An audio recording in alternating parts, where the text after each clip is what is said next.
Bismillahirrahmanirrahim. Assalamualaikum warahmatullahi wabarakatuh. Bismillah, alhamdulillah, wassalatu wassalamu ala rasulillah, wa ala alihi wa sahbihi wa man walah, ahlan wa sahlan wa marhaban bikum. Selamat datang kembali teman-teman di channel saya. Mudah-mudahan teman-teman yang melihat video ini dalam keadaan sehat walafiat, amin Allahumma amin. Mudah-mudahan bisa melaksanakan puasa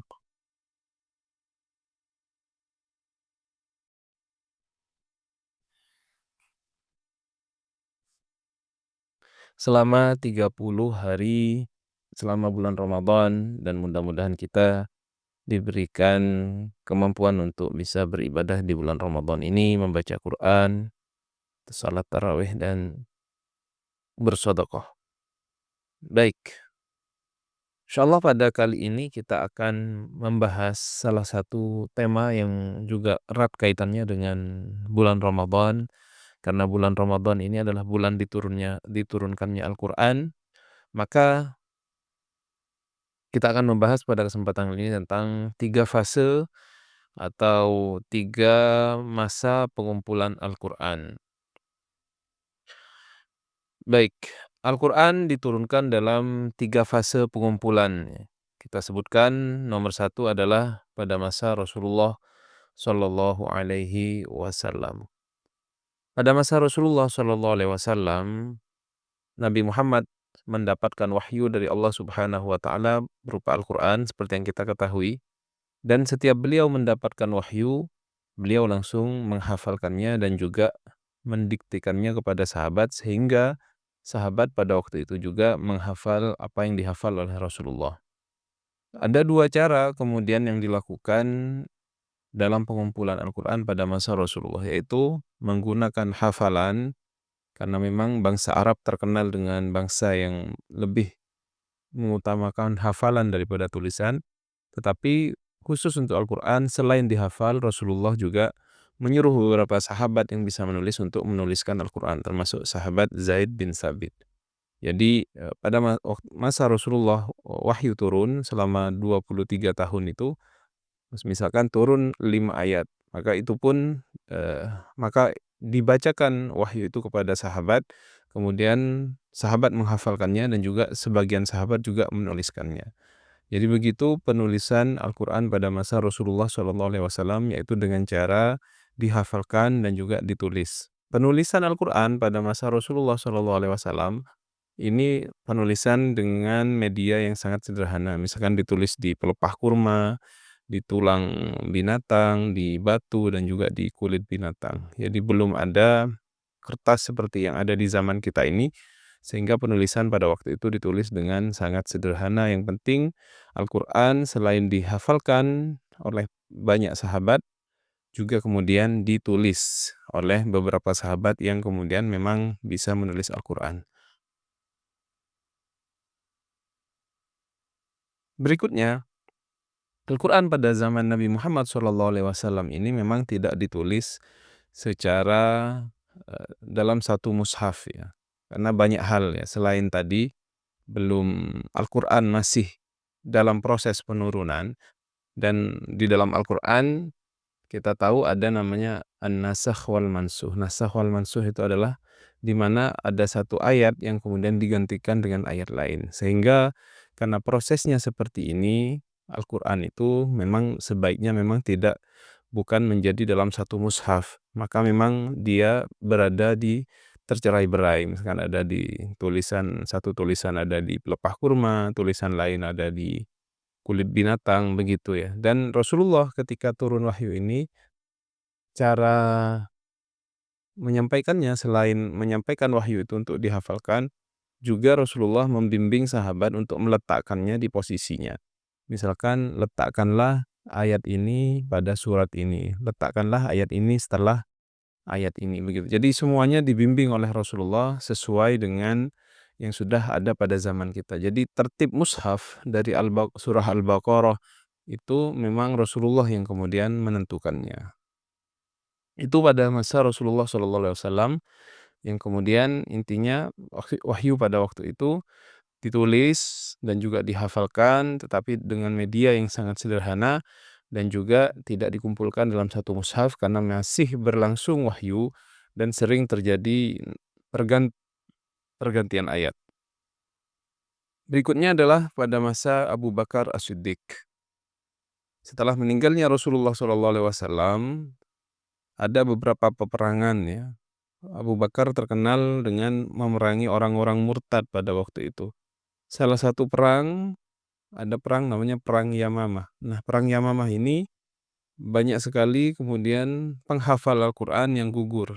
Sekitar 70 sahabat penghafal Al-Quran gugur pada waktu itu. Sehingga Sayyidina Umar Ibn Khattab merasa penting kiranya untuk menuliskan Al-Quran dalam satu mushaf. Ditakutkan Al-Quran itu hilang disebabkan para penghafalnya meninggal. Akhirnya Umar bin Khattab merayu Abu Bakar untuk mengumpulkan Al-Quran dalam satu mushaf. Tetapi Abu Bakar tidak langsung menerima usulan tersebut.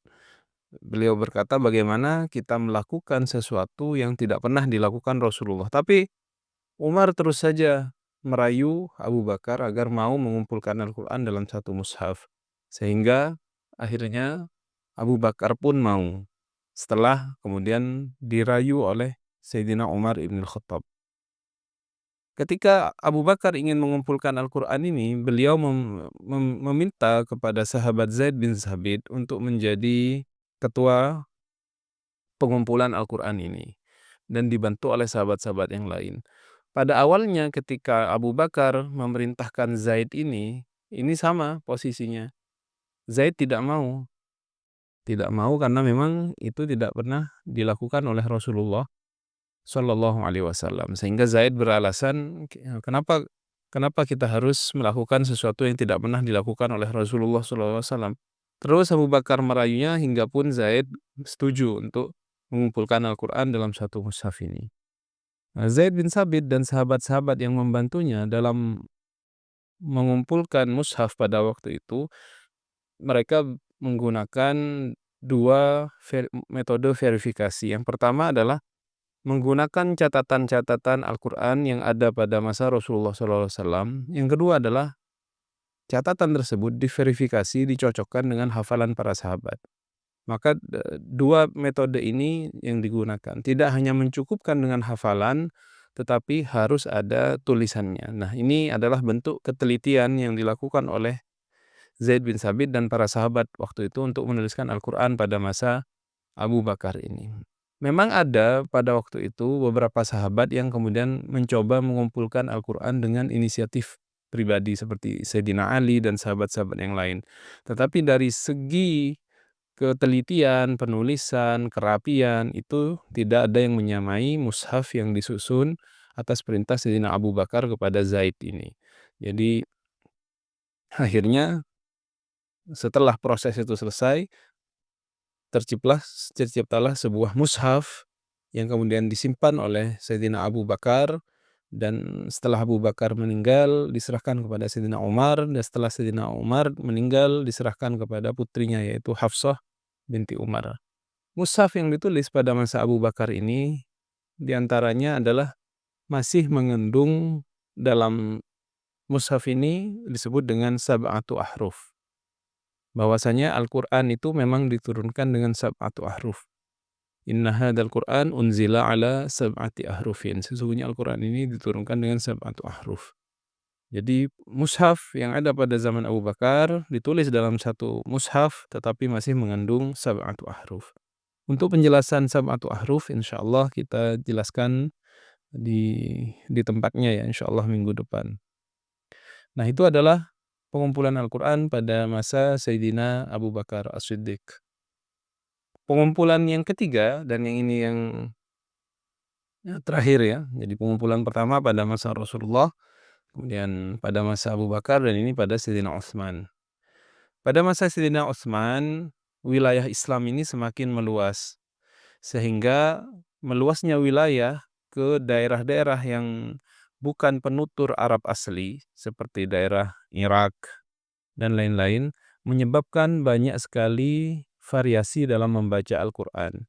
Sehingga satu dan, orang itu saling menyalahkan bacaan orang lain. Ini terbukti dari laporan dari Hudzaifah yang, mengatakan kepada Sayyidina Utsman bahwasanya, "Saya ketika sampai di, Azerbaijan dan Armenia di daerah Irak sana, saya mendapati orang-orang kemudian saling menyalahkan bacaan Al-Qur'annya. Saya takut kalau tidak ada mushaf yang kemudian pakem dan menjadi rujukan, ditakutkan orang-orang kemudian saling berbeda dalam bacaan Al-Qur'an." Sehingga mendapatkan laporan dari Hudzaifah ini, akhirnya Sayyidina Utsman membentuk tim, yang mengkodifikasi Al-Qur'an yang dipimpin oleh Zaid bin Sabit, dengan bantuan beberapa sahabat juga. Mushaf yang ditulis pada masa Sayyidina Utsman ini berbeda dengan yang ditulis pada masa Abu Bakar. Pada masa Utsman ini sudah ada standarisasi, artinya Al-Qur'an tidak berisi sab'atu ahruf saja, tetapi Al-Qur'an hanya ditulis dengan satu huruf. Kalau pada masa Abu Bakar, Al-Qur'an ditulis dengan 7 huruf, 7 dialek. Tetapi pada masa Utsman dibuat standar, karena Al-Qur'an Rasulullah itu orang Quraisy, maka Al-Qur'an ditulis berdasarkan dialek Quraisy dan menghilangkan variasi-variasi bacaan yang bisa menimbulkan perselisihan. Setelah terhimpun mushaf tersebut, semua mushaf selain mushaf yang disebut dengan mushaf imam itu kemudian dibakar, karena takut, terjadi variasi, perbedaan yang menyebabkan perpecahan. Maka Sayyidina Utsman menyuruh Zaid bin Sabit dan bantuan beberapa sahabat menyalin mushaf yang dipegang oleh Hafsah, putri Sayyidina Umar, kemudian menuliskannya, tetapi memilih untuk menuliskannya dalam satu huruf, yaitu menggunakan dialek Quraisy, karena Al-Qur'an turun kepada suku Quraisy, dan menghilangkan versi bacaan yang lain yang bisa menimbulkan perselisihan. Adapun sisa mushaf selain mushaf yang ditulis pada masa Sayyidina Utsman ini kemudian dibakar. Kemudian dibuat 5 salinan yang kemudian dikirim ke daerah-daerah di luar Madinah. Pada waktu itu Sayyidina Utsman mukim di Madinah, sehingga dikirim ke Kufah, dikirim ke Mekkah, dikirim ke Basrah, dikirim Syam, dan dikirim ke Mesir ya. Sehingga Al-Qur'an pada waktu itu menjadi satu standar. Dan Sayyidina Utsman memerintahkan selain 5 salinan yang sudah ditulis oleh tim pada masa Sayyidina Utsman itu untuk dibakar, sehingga hal tersebut membuat semakin minimnya terjadi percekcokan atau saling menyalahkan dalam bacaan Quran. Perbedaan pengumpulan Al-Qur'an pada Sayyidina Abu Bakar dan masa Sayyidina Utsman adalah, pada masa Sayyidina Abu Bakar, Al-Qur'an masih ditulis dengan sab'atu ahruf. Adapun pada masa Sayyidina Utsman bin Affan ditulis dengan satu huruf saja, dikarenakan menghindari terjadinya perselisihan dalam pembacaan Al-Qur'an. Memang Al-Qur'an itu teman-teman diturunkan dengan sab'atu ahruf untuk mempermudah ya, ragam bacanya itu untuk mempermudah suku-suku yang ada pada bangsa Arab pada waktu itu, memang ditulis dengan 7 huruf. Tetapi hal tersebut akhirnya membuat perselisihan di zaman Sayyidina Utsman, sehingga dipilihlah dialek Quraisy untuk dijadikan standar. Baik, saya kira itu dari pemaparan kita terhadap 3 fase pengumpulan Al-Qur'an, yaitu pada masa Rasulullah, pada masa Abu Bakar, dan pada masa Sayyidina Utsman. Yang kesimpulannya, pada masa Rasulullah, Al-Qur'an ditulis oleh sahabat Nabi Muhammad SAW dan juga dihafal, namun hafalan pada masa Rasulullah masih dominan, dan Al-Qur'an pada masa Rasulullah tidak ditulis menjadi satu mushaf, karena proses wahyu turunnya Al-Qur'an masih berlangsung, dan beberapa kali terjadi nasakh atau beberapa ayat yang diganti dengan ayat yang lain, sehingga memang tidak memungkinkan untuk dijadikan satu mushaf. Setelah Rasulullah meninggal pada masa Abu Bakar atas usulan Sayyidina Umar, maka mushaf itu ditulis menjadi satu, dikarenakan kekhawatiran para sahabat hilangnya Al-Qur'an disebabkan meninggalnya para penghafal Al-Qur'an. Pada masa Abu Bakar Al-Qur'an pada masa itu masih ditulis dengan sab'atu ahruf. Adapun masa Sayyidina Utsman, alasan penulisan Al-Qur'an pada masa beliau adalah karena ada laporan tentang ragam bacaan yang terjadi perbedaan dan orang-orang saling menyalahkan bacaan Al-Qur'annya, sehingga dibuatlah standarisasi menggunakan dialek Quraisy. Demikian yang bisa kita sampaikan, mudah-mudahan bermanfaat. Kita bertemu lagi pada pertemuan selanjutnya, mudah-mudahan bermanfaat. Wassalamualaikum warahmatullahi wabarakatuh.